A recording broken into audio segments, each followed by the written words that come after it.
сөз арнаса эле коруп калдым, сразу эле пахта коюп атасың деген. Жөн эле ыр жазып коюп, аудиосун чыгарып койсо, ыр жакшы болсо ошо элек өтүп атат да. Айласы жок калды көбүн. Концерттер суюлуп кеткен азыр артисттерге. Фонограмма жийиним келип жанагы. Ана жогурдап койдум ошо. Тадаң дегенде манасы менен Кайрат мен студиямы алдында. Пожалуйста, өчүрчү. Пожалуйста, өчүрчү. Пожалуйста, өчүрчү.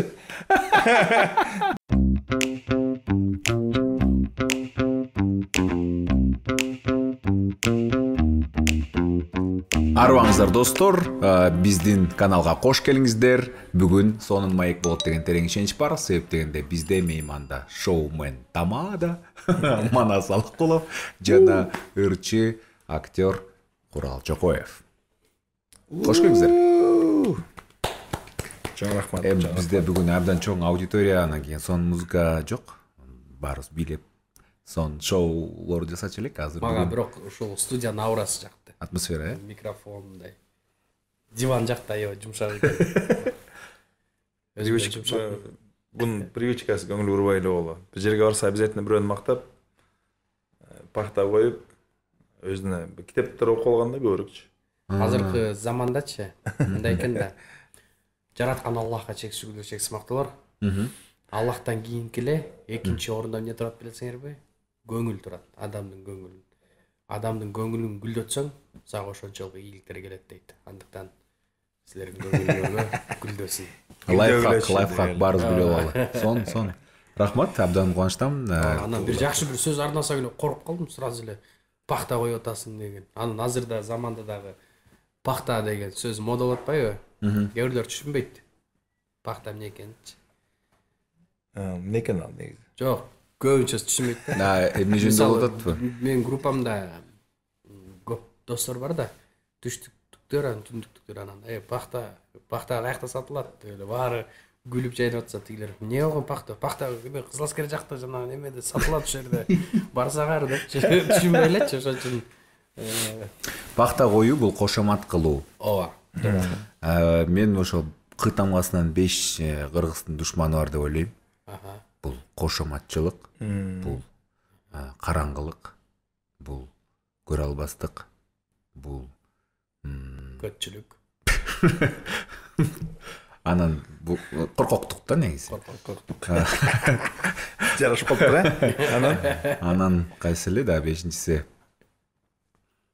кашайгыр унутуп койдумбу? Көтчүлүк айтпадымбы? Кыскасы ушундай экен да. Силер кандай карайсыздар? Кантип жанакын кесип коймок болчу, муну кантип кесет экен? Эми кеспей эле коелу. Кеспей эле. Эми болгондой дегендей. Болгондой. Абдан жакшы. Быйыл жыл жакшы экөөңүздөр үчүн аябай жемиштүү сон болуп атат. Маке жеке концертин тапшырды, тартуулады, тапшырды дебедимби? Рахмат. Экран аркылуу кол чаап коюңуздарчы, мен жеке концертин берип алдым. Сон болду концерт. Акчалар, спонсорлор жакшы болду, акча тапты. Бала катуу. Азыр тамында акча эмне дечи элең? Акча Аллага шүгүр. Эң башкысы бул биздин максат бул акча эмес да. Бактылуулук. Кадрлар манан кийин кесип берип болочу, Макул. Адам көңүлү деген акча эң негизги эмес деген сөздөрдү мага керек постоянно телефонду алып жүрөйүнчү. Эң негизги эмес акчачы. Ооба, акча, бардык акча мына бияка. Бизди тартып аткан жигиттер акча, мисалы да. Могу микрофон арендалар акча, бардыгы мисалы. Биз бекер келип атабыз. Анткени бул эмне? Акча биринчи орунда эмес. Анткени көңүл. Көңүл, ооба. Окшоштуруп койду. Окшоштурду.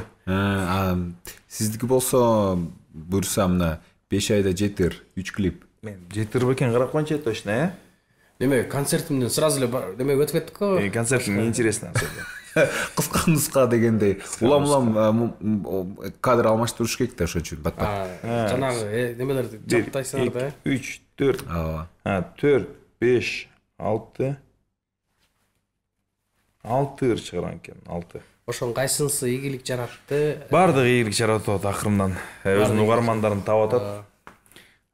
Жылдын эң башында эң биринчи Экөөс дуэтүз эсептелдиби ошол? Ооба. Өмүр Зымырайт деген ыр болуп атат. Ар бир ырым өзүнүн угарманын таап атат. Бирок эмнегедир быйылкысын мен мурундай шаңдуу жеңил ырларды ырдачумун. Ачать деген ырлардычы. Аз болсо драматический ырлар басым кое баштадым. Ошолор кандай өтүп атат элдерге? Убакыт өткөн сайын Жакшы өтүп атат. Өзүнүн угармандарын таап атат негизгиси. Негизи эле азыр кыргыз шоу бизнесинде кризис болуп аткан учур.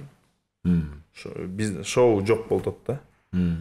ошон үчүн мен шоу концерт бердим да. Артисттер клип тартып ыр жаздырып атат, бирок бир-эки эле адамдын ырлары элдин эмесинен. Эми баягы эле Мирбек Атабеков. Нурлан Насип деле жакшы эми баары, бирок өзгөчө акыркы учурда жакшы кетет. азыр кавер тарткан ырчылар аябай популярный болду. Эми Мирбек, Нурлан само собой элдердин жүрөгүндөн орун алып койгон. Клиптери көрүлүп атат, ырлары жагып атат. Бирок өзгөчө кавер ырдаган ырчылар аябай популярный болуп атат азыр. Кавер демекчи, өзүңүз деле кавер ырдайсыз го. Бүт баягы хит ырларым бар да каверде. Дүрүдүм кавер. Ачуу айран кавер эмес. Кечирип койгула, ачуу айран деген макул, аны өзүнчө. Өзүңөр иштеп чыктыңар. Бул суроого өзүнчө кайрылабыз. Неме деле каверде? Гилес кавер. Бизде мындай түшүнүк бар го, ал биз өз жаңыртып, башкача кылып, аранжировка жазып, клип тартып чыгарып атабыз да. Кавер деген эми ошондой эле кавер, бирок жеңилирээк түрү да, гитара менен ырдап коюп, жөнөкөй клип тартып, элге жөнөкөйлүк көбүрөөк кирип окшойт азыр. Кыйын клип тартып, мондай кылып жазасаң көрбөйт. Жөн эле гитара менен алып жакшы ырдап койсоң ошол жеңил тарап кетип атат. Мисалы, Уландын ыры Осмонолу. Ыр аябай сонун. Клип жок. Улан өзү эле ырдап койгон. Миллиондон просмотрлар. iPhone'го эле 10 миллион просмотр алды да. Вау. Азыркы ушу заманда ушундай тенденция болуп атат да. Анжынада Жөнөкөйлүк. кыз да ырдайт го, бир кичинекей жаш. Кыздар бир-эки. Акмарал Эркинбек кызы бар. Өтө мындай үнүн уксаңчы. Кайра уккун келе берет. Нурайым бар. Анда ырын уксаң, үнүн уксаң уккун келе берет. Ошо мен неге таң калдым?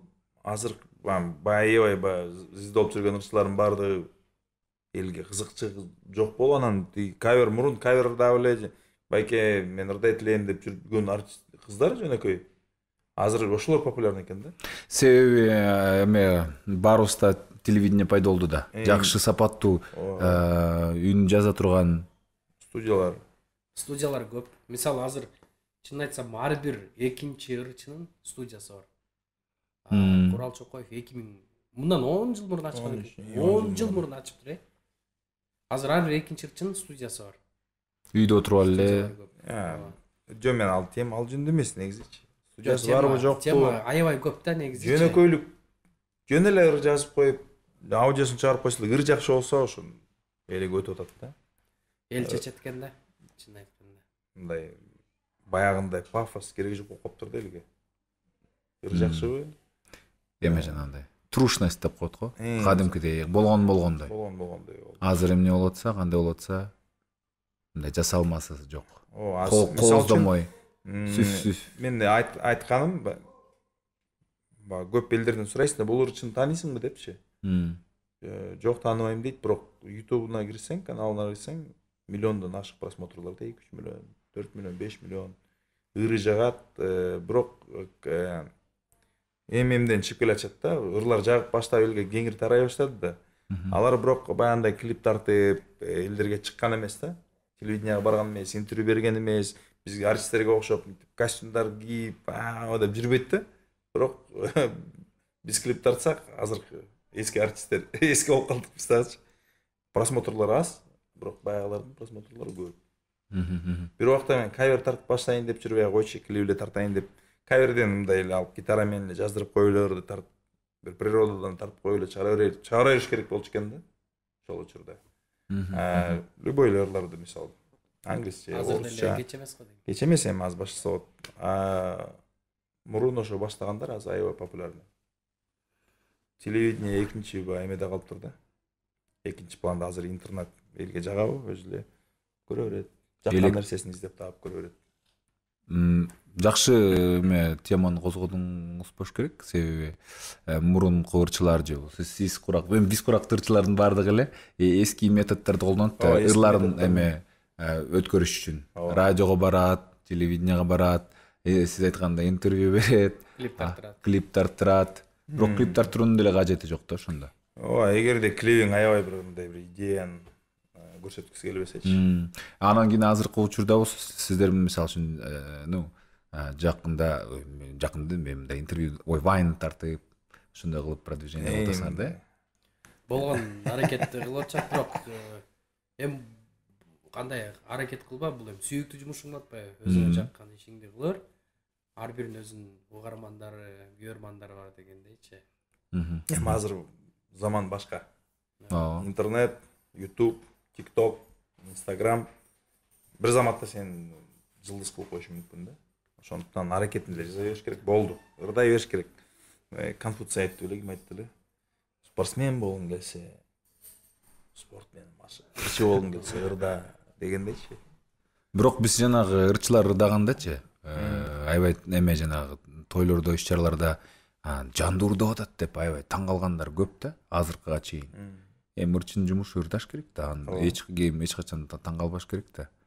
Мен ошолорго аябай таң калам да. Бир поколение артисттер ушинтип көндүрүп койгон да. Ырдап атат, живой ырдап атат депчи. Эми ал ырчы да ырдаш керек деп негизи. Бирок канча бизде эстрадан жарымсынан көп ырдай алабы? Живой. 80% живой ырдап бит го дейм. 80%бы? Да. 80ден көбүрөөк даже. 75. Жок, 85 деп коелучу. Мен билбейм эми. Баягы Курал Чокоев, Мирбек Атабек, Омар, Кайрат Премирзиев ошолор илгери кабакта иштешкен, алар базасы күчтүү. 7ден баштап түнкү 12ге чейин жандуу ырдашчы да.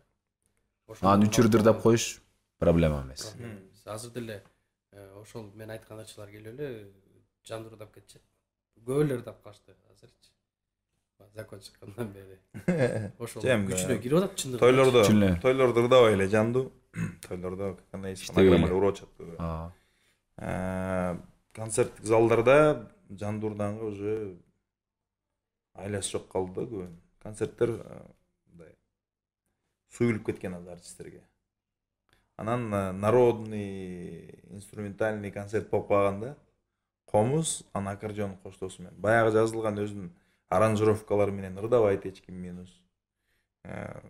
Барат дагы ырдап коюш керек, чыгып коюш керек, эл алдында живой ырдадым деген сыяктуу болуп, аккордеонист жүрсө, мага моорду чертип берип койчу деп ырдап кетип атышат да. Аккордеон менен ырдаш кыйын, бирок оңой жактары көп да. Ал мисалы сен любой жерден токтоп сен артыңан ойноп кете берет да. Аккордеонистчи. Жазылган минусовка болсо аранжировка. Ал өзүнүн правиласы менен, такт менен жазылган боюнча ал өзгөрүүсү жок. Практикасы жок артист болсо, ал жерден бир адашса эле ырга түшө албай калат да. Аранжировкасы. Ошон үчүн көбү баягы жазылган аранжировкалар менен ырдабай атат. Жөн эле фольклорный концерттер болуп атат да. Фольклорду ырдаш кыйын, бирок фольклордун оңой жагы ошол да. Каалашынча созуп, каалаган жерден токтоп, каалаганча ырдайсың да. Бир жерден адашып кетсең кайрадан баштай кет. Оңой жактар көп, ошон үчүн баягы артисттердин бардыгы эле оңой жакка качышат. Мен баягы жамандаган жерим жок. Бирок коллегаларыма айтмакчымын да эми. Бүттем жакшы аракет жасап эле, репетиция жасап, көбүрөөк жандуу ырдаш керек деп. Айтарым ошо да. Баягы дагы ушу жаңы закон кирип мен Инстаграмдан жандуу ырдаш керек деп баштасам таарынышып, сен эмнеге антип атасың, мынтип атасың деп концерттин залында эми кулисанын артынанчы. Мен айттым, мен ырдаш керек да жандуу. Закон кирди, ушу законго баш ийиш керек. Качанга сен фонограмманы ырдап жүрө бересиз десем, тарынанан кийин площадьтан ит болду да койсун. Таң калышты, таң калышты да. Мисалы үчүн эми куручу курат, ырчы ырдайт, дарыгер дарылайт болуш керек да негизи. Эми ырчылыкты көбү акча табыш үчүн эле жазып атышат да. Биякта азыр сонун оңой эле акча таап койсо болот экен. Ыр жаздырам, фонограмма кылам, клип тартам, популярный болом да, тойлордон, концерттерден акча табам деген ой жүгүртүү менен иш кылып атышат да. көз боямочулук. Балким докойсун. Чыныгы мен ырдагым келет, мондай башкача ырчылар бар го. Мен мондай 20 000 кишинин астында ырдагым келет, 10 000 кишинин астында ырдагым келет деген сыяктуу конкурстан жеңгим келет дегендер жок да. Акча табыш керек деген максат. Манас сен болсо жандуу аткардыңбы ырларыңды? Мен концертимде 99% Бир ырда фонограмма ырдады, билим калды да.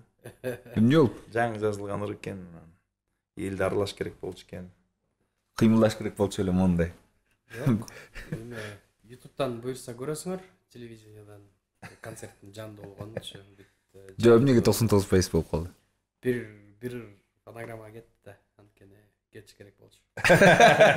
Эмне айтпайсың? Законно карабайт да. Жок, эми Актан кой да бир аз эмне болгон анан эмнеге? актанайын. Не актан? Тойго кайрылып келели анда. Сөздү алыстан башташ. Башта, убакыт бар. Нааразычылык акцияны билдириш керек. Эми урмат экөөбүз кесиптешпиз да. Алып барчу тамада болуп жүргөндө биз ошол тойду баштайын дегенде той элери ар бир тойдо той берген адам паник болот да. Ошол учурда жар чечекелер аябай кечигип калат го. Кечигип калат. Пробка болуп калат, же болбосо бир күндө 3 той алып калат, же 2 той алып калат. Жар ырда мунуку. Жар ырдады. Анан неге фонограмма ырдадың деген сөз болтат берди. Жар тойдо айтпады. А эмнеге еще концертте ырдадың ал ырды? Неме? Себеп?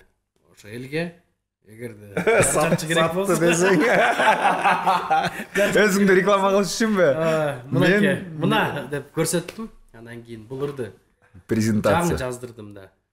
Кайра жаңылап жаздырдыңбы? Мурун эле жаздырдың. Жаңы жаздырып, анан ошонун сөзүн билбейт болчу. Жок, мынтип актанайынчы. Тиги звукорежиссер плюс коюп коет атпайбы? Анан кийин токтото албайсың уже кеткенден кийин. Анан кийин фонограмма жийиним келип жанагы. Анан эле жогурдап койдум, ошол калганын кесип койгула, Макул.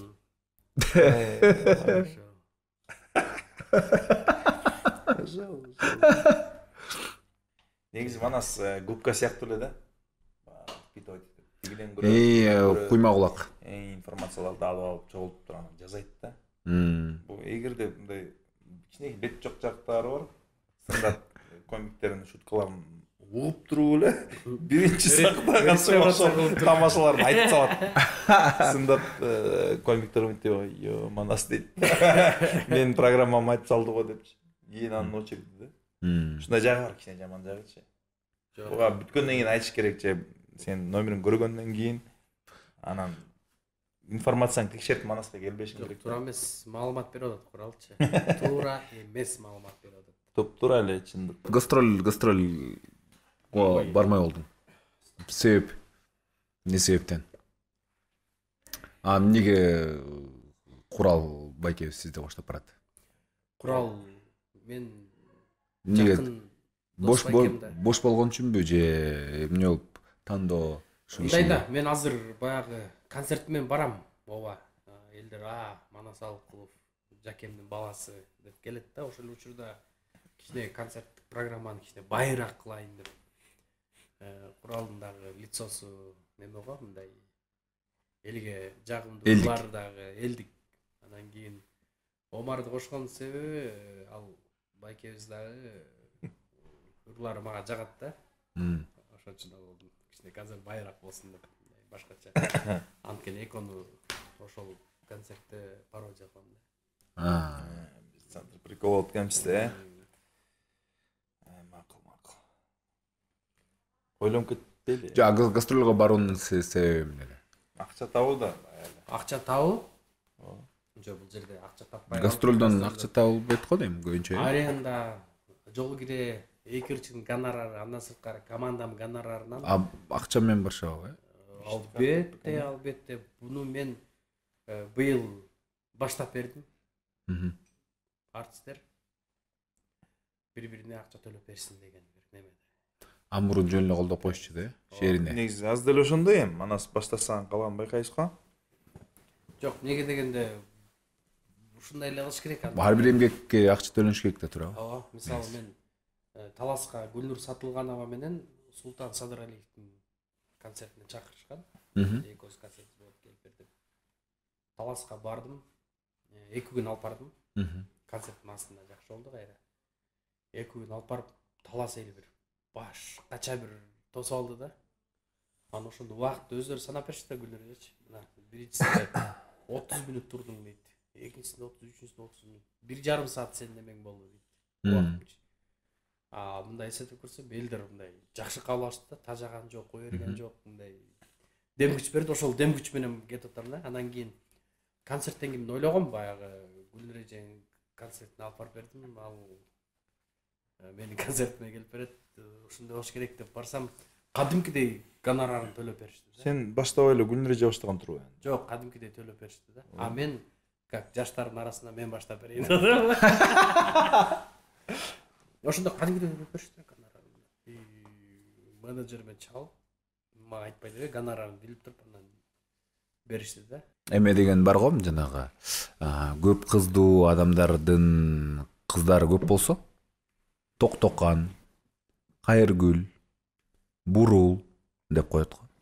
Эркек болсун депчи. Жаңыл деп. Токтокан, элестет, Токтокан, Кайыргүл, Бурул.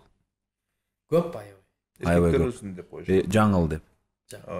Элестет, эми жаңыл, менин оюмча жаңыл болуш мындай. Демек мени каалаган эмес турбайбы дегендей эле. Жок, жаңыл деген мындай. Жаңылып калды деп атат да. Жаңыл эле эркектер салды деген неме. Ооба да. Бирок жаңыл деген атты алып жүргөн киши кандай мындай. Эме болот атпайбы кандайдыр бир деңгээлде кааланбаган адам катары. Өзүн кабыл алса болот да. Бул мен бир аз мындай. Заманга жараша дейм. Заманга жараша. Азыр андай аттар жок койсо жакшы. Мисалы үчүн сиз абдан кыз каалап, кыздуу болуп, 2 кыздуу болдуңуз. Жок, экинчисин эркек каалаган. Ой,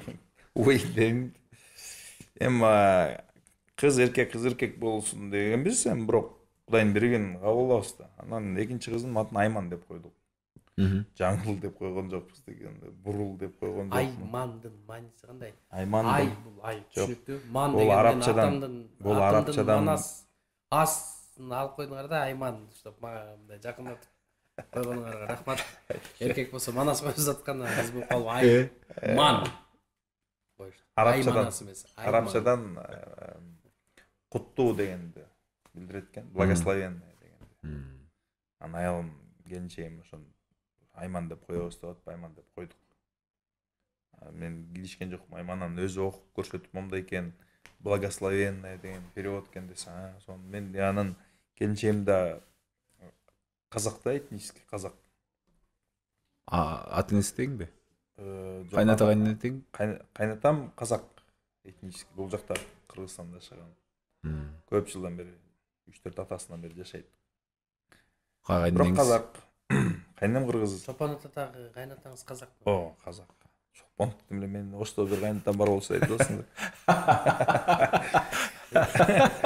Кайнатам казак негизи. Анан ошо казактарды да көп Айман деп. Караколдо кайнатаңыз. Ошол Айман деп койдук кыскасы. Бурул, жаңыл деп койгон жокпуз. Мурун эми бирок 14-15 балалуу болчу да. Анан көбүрөөк эркек бала болсун дешчү окшойт. Жоокерлер керек болчу, үйдү коргош керек. Тукум уланыш керек деген сыяктуу. Ал заманга жараша го дейм.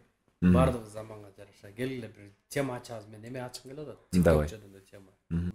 TikTok'та жана эмелер жаман көбөйүп кетти да. Мен аябай TikTok'tu жабыш керек, анткени мен видеолорум теппей атат да коесуң да. Жок. Мен азыр ушундай да. TikTok'та кимдин эмеси, контенти өтпөй атса эле, жок, TikTok жаман, жабыш керек. Жылаңачтар жүрөт. Анан кийин прямой эфирлерин карасаң депчи. Прямой эфирди кааласаң көрөсүң, кааласаң көрбөйсүң дегенде аябай мындай TikTok'tu жабыш керек, TikTok зло деп аябай эмне атат да. Бирок TikTok'та толтура сонун нерселер бар. Жок, TikTok'ка бир видео киргизгем. Чыкса кайла бир сонун видео киргизсем.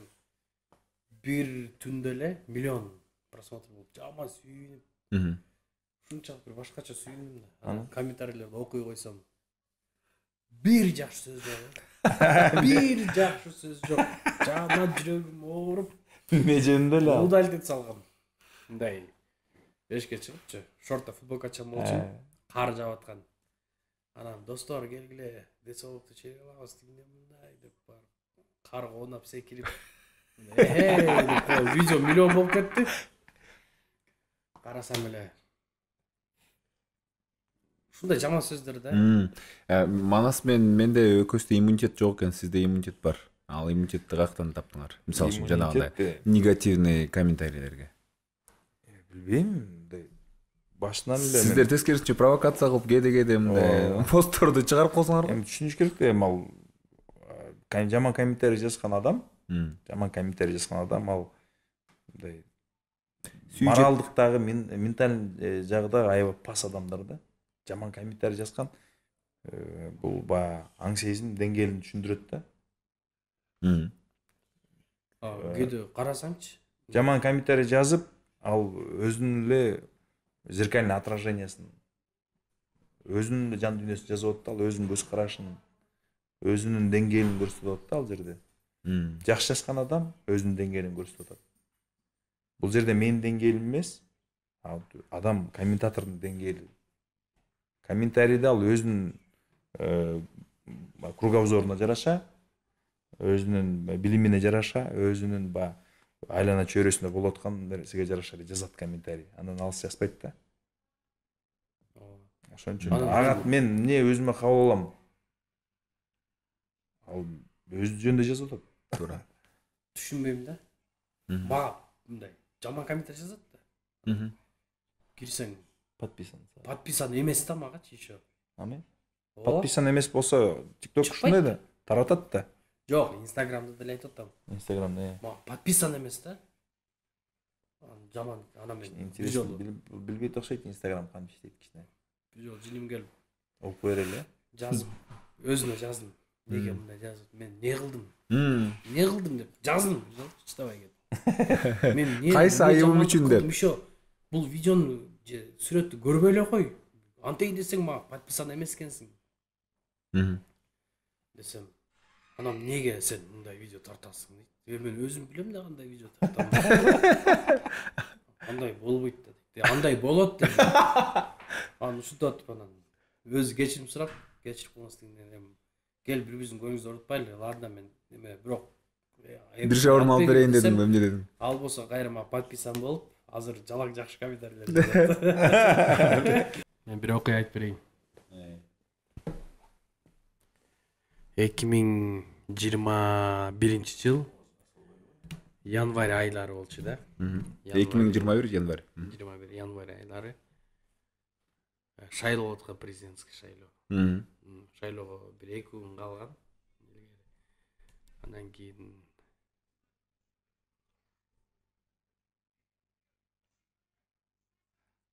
буну ачтын кажети жок экен. Анан программа чыкты, болдук деп койсуңбу. Ошого чейинкиси, ушундай передача тартам, моундай болот десем, манасы, ай, смело, любой деп. Кайратка барсам деле, Кайрат, вай, жазаш керек азыр, современный заманда. Андан кийин Манас келди, просмотрлар аз. Кайрат келип айтам, ой, программаларды эч ким көрбөй атты го. Ай, деп эле сөгүнүп сагынып эле болот. Андан кийин эле Тадаң дегенде Манас менен Кайрат мен студияма алдында. Пожалуйста, өчүрчү. Деп коюлот, передача го айланайын деп. Анан Манас билбейм, бирөө менен сүйлөшүп, мен командам арасында бирөө менен сүйлөшүп, акча берди, эмне кылды. Махинация кылып өчүрүп салды. Аябай жинден. Анан Кайрат айланчыктап жүрөт. Анан жаптык эң аянда берди. Ошондо бул чын эле Манас деле келген да. Эмне Манас хейт алган жок. Жок, мындай болду. Комментарийлер карасам, биринчи жолу мага жакшы, негативный эмес, жакшы комментарийлер келип атты да. Куралдын передачасына жабылганына 2-3 жыл болуп калды. Аябай сүйүндүк жабылганына. элдин баары билет экен, жана мыкынын окуясындай эле почти ошого эле жакындап калган. Бирок эл унутпайт экен, баары бир эл унутпайт экен да. Анан кийин куралга айттык, давай жап десек, бизди уккан жок. Биздин улуулар айтты, жап деди, уккан жок. Журналисттер, таксырлар, молдокелер, аалымдар айтышты, жап деди, уккан жок. Мен эчимден коркпойм деп. Анан кийин бир адам чалды. Атын айтпай эле койду, ошондой сразу жапты. Бирок ал Кудай эмес да. Ой. Коркпойм деп атпадың беле, эмне жаптыңыз? Жагыш керек болуп калды деди. Ошондо бир окуя болгон. Тойдо бир история айтып берсем болот, кыска эле. Давай. Үйлөнүп аткан баланын аты Рахат. Күйөөгө тийип аткан кыздын аты Рахат. Өкүл атасынын аты Рахат, өкүл апасынын аты Рахат экен. Койчу баары. Жо, чын. Кыздардын рахаты, балдардын рахаты. Жок, Рахат деген кыздардын аты болот, балдардын аты болот, билесиңер да. Эми болсо Рахат менен Рахаттын Рахаттуу үйлөнүү тоюна кош келесиздер. Анда эмесе Рахат менен Рахаттын ата энесин чакырып коелу деп. Анан кийин Рахаттын өкүл атасы Рахат байке, өкүл апасы Рахат айым. Келиңиз деп ушундай сөз бергем да. Урматтуу достор, азыр болсо мен Манас менен Курал мырза мыкты 5 тамаданын жана мыкты 5-ерчинин атын атайт. Кулак түрүп угабыз. Топ 1 тамада мен үчүн Эшенкул Барпиев.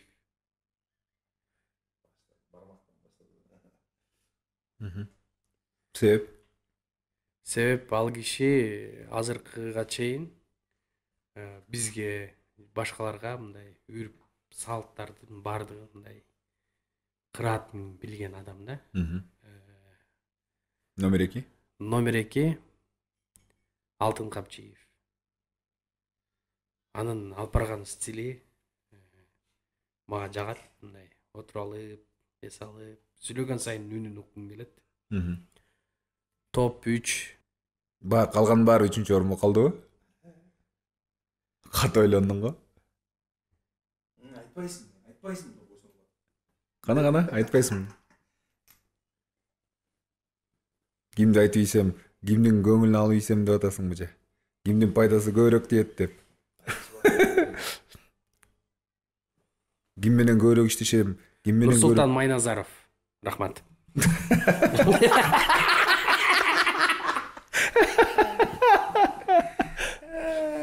Топ 3 ырчылар да. Топ 1 бул Актан Исабаев. Негедир. Бүгүн концерт болуп атат, эмне алып барган жоксуз? Кайда болуп атат концерт? Кленовый лист. Гольф клуб Кленовый лист. Аны билбептирмин. Биз кыйрап кемеде. Ырдаган ырлары, өзүнүн харизмасы башкача адам да.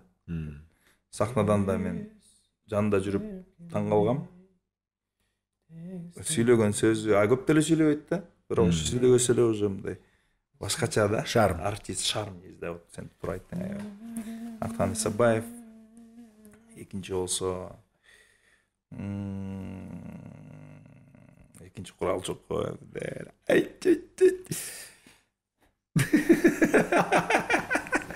Шляпасы деп эле, өзүнүн стили деп эле. Тамаша. Калган Мирбек Атабековду сүйлөйм аябай. Топ 2. Анткени ырдаган ыры дагы, адамгерчилиги дагы, жөнөкөйлүгү бар да балада. Кээ бирде кынайт этип кетет, мага окшоп. Про красавчикти айта алам ошол баланы. Жакшы. Мирбек Атабеков топ. Ильяс Андаш. Досторум капа болбойт чыгар деп койсун. Кап болбойт. Азыркы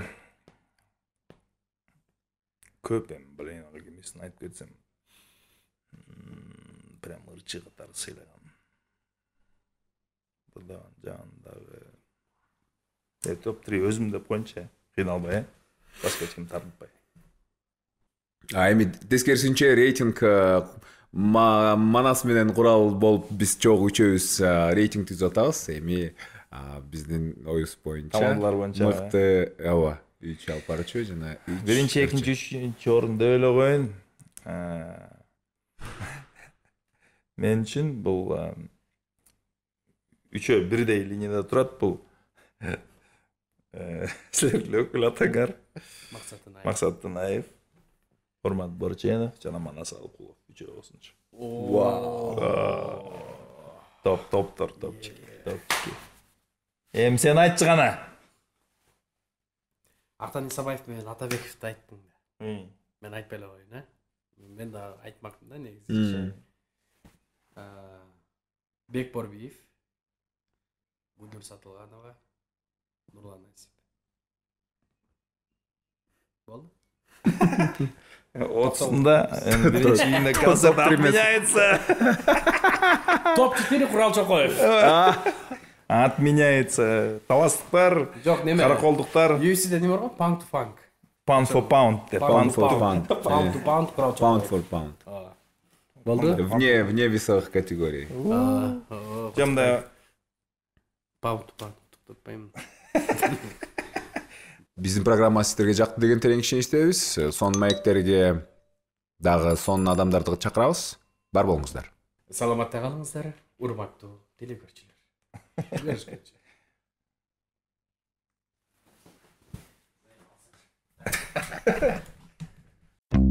üzere.